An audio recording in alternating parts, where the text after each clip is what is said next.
All right, guys, welcome back to the Man Talk Show. Connor Beaton here. Before we dive into today's topic, which is how to rebuild your life in your 30s, which I did after bottoming out and blowing up my life in my late 20s, I'm going to dive deep into this topic. But before I do, don't forget to subscribe to this channel and man it forward. Share this content with somebody that you know will enjoy it. It goes a long way to growing this channel. And if you are like one of the many men who has shared the comment, I can't believe you only have X amount of subscribers, help to spread the word. Quick story, my late 20s, I blew my life up. I imploded it. I had a great career. I had a motorcycle. I had a car that I liked. I had a relationship that I liked. And I blew the whole damn thing up. I was unfaithful in a relationship that ended. I questioning the career that I was going down. I didn't really feel like it was the life that I wanted to live. I was traveling a lot. I was a musician, traveling around the world. And it wasn't really the lifestyle that I wanted. And when everything fell apart, I came out the other side and I was like, man, how am I going to put my life back together? And what I've learned is that your 30s are this incredible window where you can blow things up in a beautiful way, where you can scale things, where you can grow, where you have the kind of like last vestiges of unlimited energy. And when I say last vestiges, I say that jokingly. There's a lot of guys that are like, oh, I hit 40 and all of a sudden I didn't have any energy, or I hit 50 and I didn't have any energy. In your 30s, you still can stay up late and work. You can still, produce a tremendous amount. I ended up working at Apple as a market leader and running my company on the side. And I was working, 80, 90, 100-hour weeks for almost a year and a half. And I was able to do that in my early 30s because I had a fire. And so here are some of the keys to rebuilding your life. Number one, make competency your aim. There is nothing more crippling for you as a man than not feeling capable in an area that you give a shit about. So find something that you genuinely like, something that you genuinely enjoy. It doesn't have to be some passion. This isn't like follow your passion type of bullshit, but find something that you genuinely like and enjoy, and then aim for being extremely competent.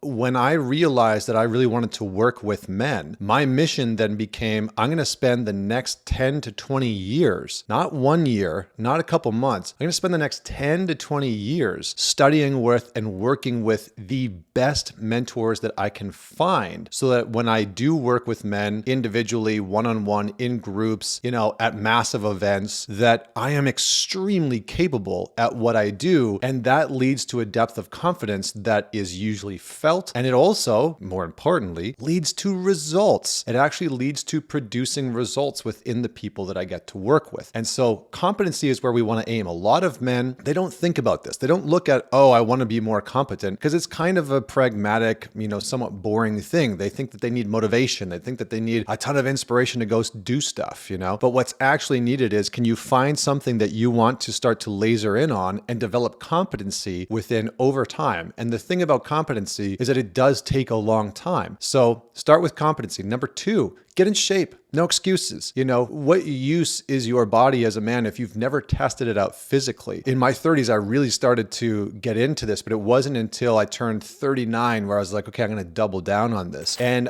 I have spent the last year and a half getting into and staying and maintaining the best shape of my life. And my energy has been better off because of it. My business, my family is better off because of it. And I just feel better about myself. It requires discipline. It requires a whole bunch of things, but testing yourself and getting in shape and then being able to look in the mirror and feel good about yourself is a noble endeavor that I believe every single man needs in order to rebuild his life. Now, maybe you've bottomed out and you have that piece in place. Good for you. You have a pillar there, but maybe you're in your 30s and you are about to rebuild your life, or you're on the way down to bottoming out and things are falling apart. Focus on getting in shape. Focus on something that you can influence, which is getting yourself into the gym, getting into a workout. I love doing Muay Thai a couple times a week. Maybe for you, it's Brazilian Jiu-Jitsu, whatever it is, but push your body physically, because when you start to push your body physically as a man, you'll find, and what I've found is more assertiveness, more directness, and a capacity to, what's the saying? It's like, it's better to be a warrior in the garden than a guardian in a war, right? It's like, I know that I have the ability to protect my family should the case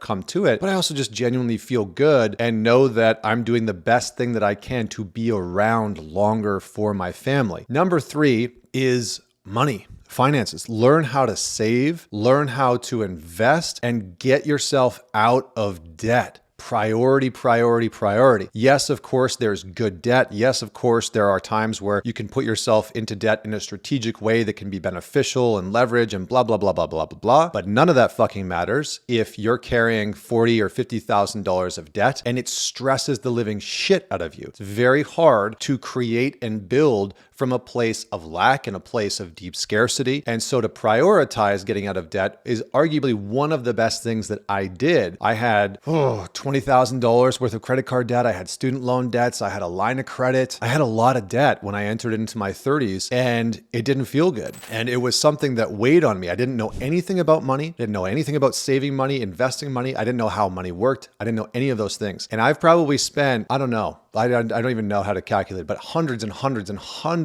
of hours learning about how money works, learning how to save my money, learning how to invest my money properly, smartly, not in a gambling oriented way. And I've learned that getting out of debt was one of the best things that I have ever done. I don't have a single cent of debt today, and I haven't carried debt since. If at some point that changed and I decided to take on debt to leverage for, something specifically with my business, that might be different, but learn to save, learn to invest. And obviously for some, that's going to mean making more money. Now for me, that was a big step. I was barely making any money and I had to start to make more money. But where that all started was I started to put money into stocks ages and ages ago. I started to put money into Apple stocks. This is like back in, 2008, 2009 or 2010. I can't remember, but I was barely making any money. And so I could pretty much afford like one Apple share a month, at that time. And then gradually it became more and more and more. And then when I worked at Apple, they had a great stock program that worked really, really well. And so find ways to learn about money, to save, to invest, and to get out of debt. Figure out if you are a number one, a number two, or a worker bee. All right. This is a Star Trek reference. I'm really going to be nerdy here. Figure out if you're Jean-Luc Picard, figure out if you're Commander Riker, or figure out if you're Data. Which person are you? It's super important. I once spoke at a conference. It was a conference about leadership. It was a conference about entrepreneurship. And somebody said, do you think that anybody can be an entrepreneur? Because I've heard this story that anybody can be an entrepreneur. I said, absolutely not. I don't think that everybody is designed and built to be the number one, to be the CEO, to be the founder or the vision person. I think that some people are designed to be the number two. They're designed to be the Commander Riker. They're designed to be the Data. And if you haven't seen Star Trek, The Next Generation, I apologize for the reference, but for those of you that have, good on you. You know what I'm talking about. So figuring out your orientation is incredibly important because so many Datas try and start a business and it fails and they wonder why. And it's because they don't have the orientation for the vision, or they don't have the orientation for the,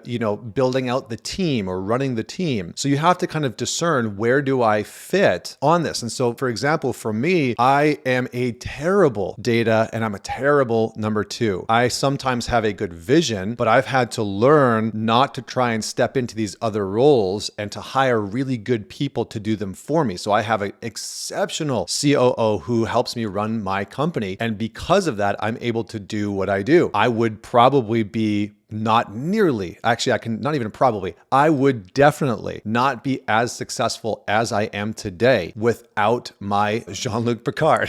My Commander Riker. I just going on with the reference. So figure out, the main point is really be honest with yourself. Are you the leader? Are you the one that's willing to be front facing, making the big decisions, taking the risks? I'm very risk prone, but I'm also very risk intelligent. And that has come out of decades of making terrible decisions. Leveraging risk in an unhealthy way really taught me how to discern what a good risk is and what a good risk is not. And so that's part of what makes me good at being the front-facing, vision-oriented person. Finally, number 5, last and not least, if you want to rebuild your life in your 30s, take women off the pedestal. It doesn't mean don't be relational. Be relational. Absolutely be relational. Build phenomenal relationships in your life. Build phenomenal relationships with other men specifically that are going to support everything else I just listed. The getting in shape, the helping helping you figure out whether you are number one, number two, data, the worker bee, where you fit within the ecosystem. They're going to help you get into shape. They're going to help you learn how to save and invest. They're going to help you, learn that, maybe that cryptocurrency that just popped up out of nowhere isn't going to make you a billionaire, right? And where to actually put your money. Hashtag BTC forever. I'm all jokes aside. Now I'm just having fun. I'm just being silly. But take women off of the pedestal. Your 30s is really your time to invest in you, in your vision for your life. Not that it's make or break time, but for some of you, it is going to be make or break time. My 30s, I can unequivocally say, now that I am out of them, was the moment in my life where if I didn't double down and I didn't learn some of the lessons that I was struggling with, and I didn't really figure my shit out, my 30s were going to make or break my life. And I felt that pressure and I rode that pressure. I rode the wave of that in a way that really supported me in stepping into the man that I have now become today. Somebody who is successful, somebody who has a family. And that required me taking all of the energy that I was putting into women and all of the trying to get their attention and their validation and putting them on this pedestal and chasing after them constantly, taking them off the pedestal and seeing them as, something that can enhance my life when I choose it versus something that I need, like a drug, in order to feel better about myself. So take women off the pedestal and notice how much energy you have, how much life force you have to put towards the other categories. So with all that said, don't forget to man it forward. Drop in the comments below if you're watching this on YouTube what you would add. What are the keys to rebuilding in your 30s? And if you are rebuilding in your 30s, where are you at? How's it going? Let me know and I'd be happy to support. Till next week, Connor Beaton signing off.